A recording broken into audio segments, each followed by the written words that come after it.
जी, परम आदरणीय यहाँ उपस्थित सभी पत्रकार मित्र, मैं आज यहाँ कांग्रेस की राष्ट्रीय प्रवक्ता होने के नाते बैठी हूँ।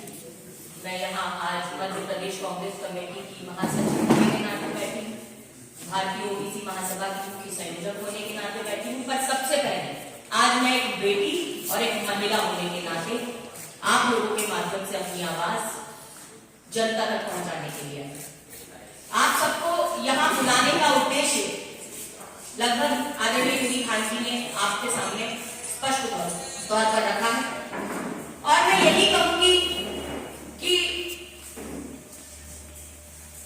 आज बहुत आवश्यक है मुझे ये कहना कि आज बहुसंख्यक हिंदू जागे और जगाएं, लेकिन बांटने, छांटने और वोट हथियाने के लिए मात्र सनातन के ढोंगी होने का, हितैषी होने का ढोंग करने वाली भाजपा के बहकावे में बिल्कुल भी ना है। मैं हमेशा ये बात कहती हूँ कि यदि रूप बदलने में माहिर मामा मारीच के साथ योगी रूप में रावण ना आता तो माता सीता का हरण ना होता। हजारों राक्षसों के बीच रावण राज में सीता माता सुरक्षित है, मगर आज कभी हम सुनते हैं योगी राज में, कहीं मोदी राज में, पहले मामा राज में और अब मोहन राज में सीता माता की बेटियां भाजपा के ही व्यभिचारी बलात्कारी के आरोपियों और पदाधिकारियों से सुरक्षित क्यों नहीं है? यह आज बड़ा सवाल बनकर सामने है। मैं बात करती हूँ केंद्र से और फिर प्रदेश पर आ जाती हूँ। बीजेपी के आका और भारत के प्रधानमंत्री आदरणीय नरेंद्र मोदी जी ने एक बार एक ब्याहता को 50 करोड़ की गर्लफ्रेंड कहकर अपमानित कराया। उन्होंने आदरणीय नीतीश कुमार जी के दिए तो फिर प्रश्न उठाया। हमारे ही प्रदेश के मुख्यमंत्री मोहन यादव जी ने माता सीता जी के सम्मान में विवादित बयान देने का भी मार्ग अपनाया और हमारे देश के प्रधानमंत्री मोदी जी के संसदीय क्षेत्र वाराणसी में बनारस हिंदू यूनिवर्सिटी की एक हिंदू छात्रा से बलात्कार करने वाले बेरहम बलात्कारी यूपी से फरार होकर मध्य प्रदेश 2023 विधानसभा चुनाव में चुनाव प्रचार भाजपा का करा रहे थे और हिंदू यूनिवर्सिटी बनारस के छात्र छात्राएं बलात्कार के आरोपी को जेलों की सलाखों के पीछे पहुंचाने की गुहार योगी सरकार से लगा रहे थे। आज तक उस हिंदू छात्रा को न्याय नहीं मिल पाया। मध्य प्रदेश में पिछले दिनों मैंने जब प्रेस वार्ता यहां से हुई थी उस समय भी बताया था कि गुना संसदीय क्षेत्र के अंदर शिवपुरी के अंदर एक मंदिर के महंत ने एक विकलांग ओबीसी हिंदू बेटी का बलात्कार किया, उसे 8 माह की गर्भवती बना दिया और जब ये मामला मेरे संज्ञान में आया तब हमने इस मामले को उठाया। नाजायज शिशु का जन्म भी दे दिया, नाजायज शिशु को जन्म भी उस बेटी ने दे दिया, लेकिन उसके बाद भी बलात्कार के आरोपी उस महंत की गिरफ्तारी करने का काम मध्य प्रदेश के शासन और प्रशासन ने करने का काम नहीं किया। हमने इसे मुखरता के साथ उठाया।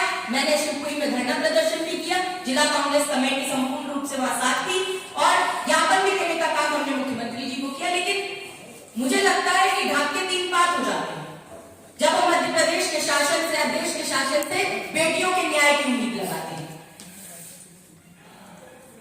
आज आदरणीय यूरी खान जी आई और उन्होंने नारी न्याय की बात की। हम नारी न्याय की मात्र बात ही नहीं करते, जब भी बेटियों के, महिलाओं के संदर्भ में कोई बात आती है तो हमेशा बेटियों के सम्मान में हमेशा से मैं लड़ रही हूं मैदान में। लेकिन भारतीय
काम करेंगे। कब इस भूपेंद्र सोहागपुरे को गिरफ्तार किया जाएगा? एक सप्ताह से अधिक समय बीत चुका है, अभी तक भूपेंद्र सोहागपुरे की गिरफ्तारी क्यों नहीं की गई है, ये एक बड़ा प्रश्न है। क्या भारतीय जनता पार्टी ने हमेशा से बलात्कार के आरोपियों का संरक्षण देने की एक कसम खा ली?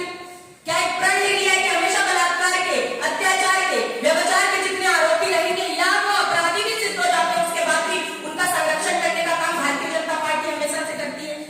मैं अंत में केवल इतना कहूंगी कि भाजपा एक नारा देती आई है, बेटी बचाओ बेटी पढ़ाओ। तो मैं पूछना चाहती हूँ, मैं पूछती हूँ कि बेटियां बचा भी लेंगे भाई, बेटियां पढ़ा भी लेंगे, मगर बेटियां किससे बचाएं? बेटियां भाजपा के पूर्व गृह राज्य मंत्री रहे चिन्मयानंद से बेटियां बचाएं, या भाजपा के बलात्कारी कुलदीप विधायक कुलदीप सिंह सेंगर से बेटियां बचाएं, या भाजपा के बलात्कारी